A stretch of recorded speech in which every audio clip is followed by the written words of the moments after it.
வெண்பால் கொண்ட சிறுதீவு கால் கொண்டு நடமாடும் நீதான் என் அதிசயம்.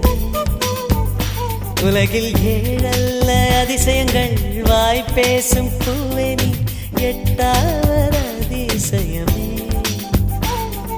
வான் மிதக்கும் கண்கள் தேன் தெறிக்கும் கண்ணங்கள் பால் குடிக்கும் மதரங்கள் அதிசயமே.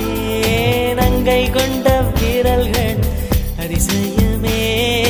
நகம் என்ற கிரீடம் அதிசயமே. அசையும் வளைவுகள் அதிசயமே.